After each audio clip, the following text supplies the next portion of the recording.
My name is Captain Tenhad and I welcome you all aboard the mothership. With the wind blowing in the right direction, we shall set sail.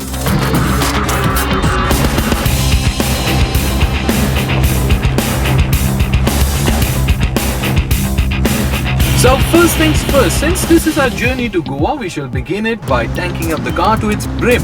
Now this is the Q7, which means it has 100 liters of fuel tank capacity, which makes this person sitting right behind me bet all his money on saying that we shall be reaching our 500-kilometer away destination in just half a tank.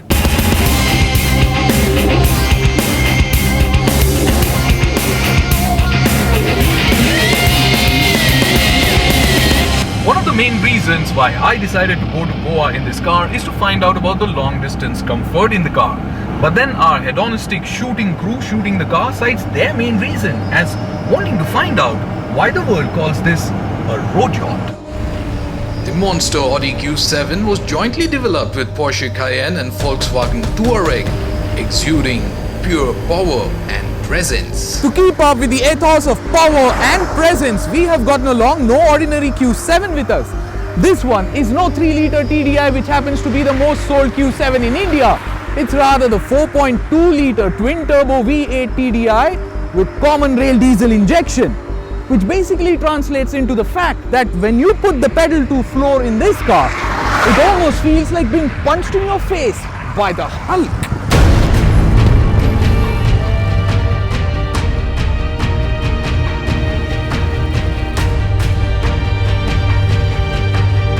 So we are off the national highways now and onto straight country roads where it's time to find out what that Hulk smash really feels like. Ready, guys?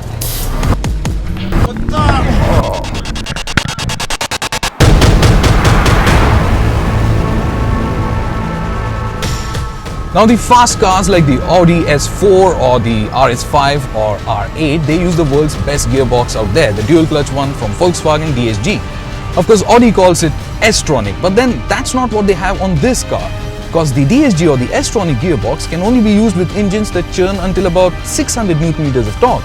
But then the engine on this one, the torque on tap for that is 800 Nm of torque. So instead of a DSG or an S-tronic gearbox, this one ends up using a ZF 8-speed torque converter, which means that the 4.2-liter TDI can catapult you from 0 to 100 in just 6.4 seconds.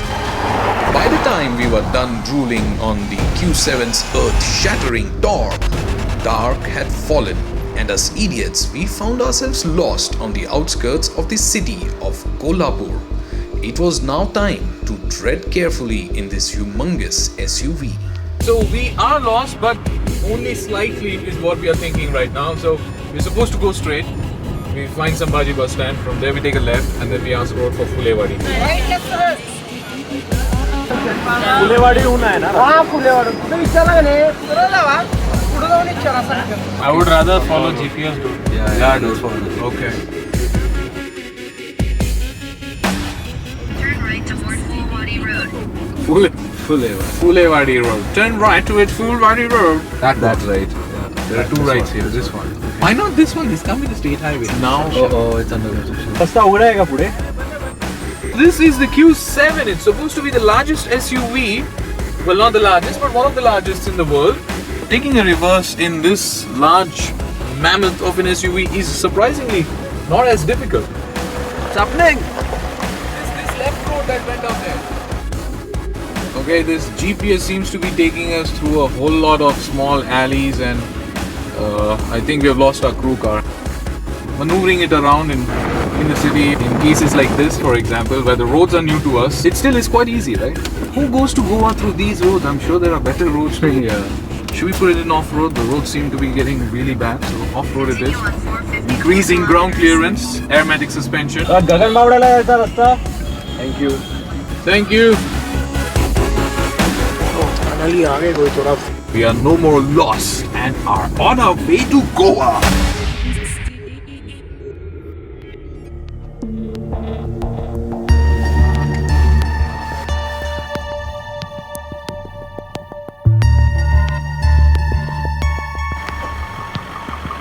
at the end of this short little tea break at 12 o'clock at night, I decide to give it on to then Ritwik, because the roads are going to get treacherous and it's going to be a series of bends. Let's find out if this 2.5 ton SUV beast can handle corners like these. Now that we are here, I'm glad we are here, because this road is going to expose the chinks in the Q's armor. Adaptive cornering lamps could have come really handy on a stretch like this, but this car doesn't get any. That Q7 is fine, and the road clearly is not. Driving a big heavy car like the Q7 right now definitely cannot be translating into driving pleasure for Ritwik. Nervous हो रहा है उससे, मेरे को और nervousness हो रहा है. 2.5 ton car has a surprisingly low minimal body roll. I didn't know they could make such a heavy car handle so well. The ride quality is pretty good too, even on bad roads, but then the brakes feel like they're having to do a lot more work, slowing down the metal mass in motion. Getting the huge Q7 out of there unscratched was no child's play. The long series of bends went on and on into oblivion. It had gotten too late and I have no idea when I passed out, but thanks to the Q7 comfort, I got to wake up straight in Goa the next day morning. Although I speak of comfort, the Q7 seats don't really envelop you in a lap of luxury. You don't get adjustable thigh supports, nor do they get very good lateral bolstering. With the interior fit and finish and cabin quality being as good as most of the premium hotels out there, Ritwik seems to have made the decision to camp out for the night in the car. With 4 power sockets, I don't see much wrong with that decision, but it's not one that I would recommend anyone in the future. Once we woke up, we got our 5-star hotel cranked up and proceeded towards the heart of Goa.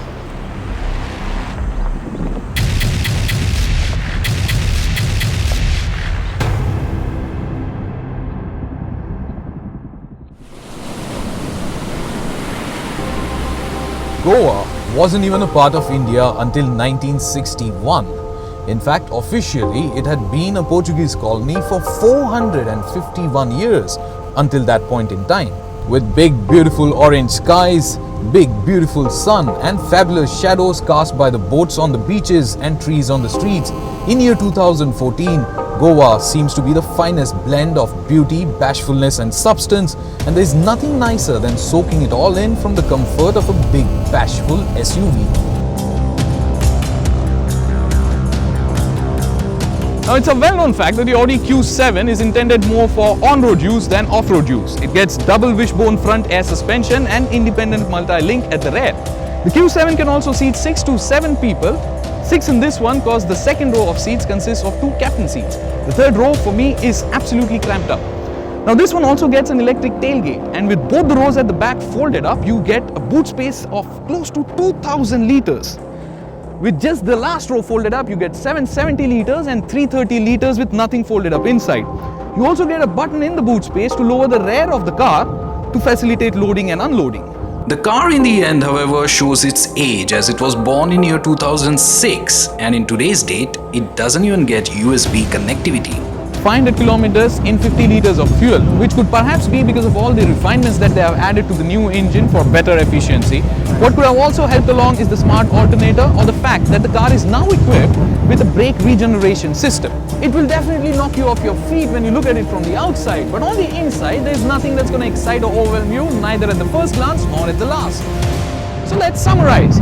If you happen to hate the environment and can manage to think like Salman Khan, wanting to prove out to the world and Katrina that yours out there is the biggest, and want to make a dashing entry, only then the Audi Q7 will float your boat. And in that sense, the Q7 is no stranger amidst the Goan architecture. Both born for tremendous street presence and with accomplished design. Their looks being their biggest trump card. Princely, royal, majestic, menacing, and serene.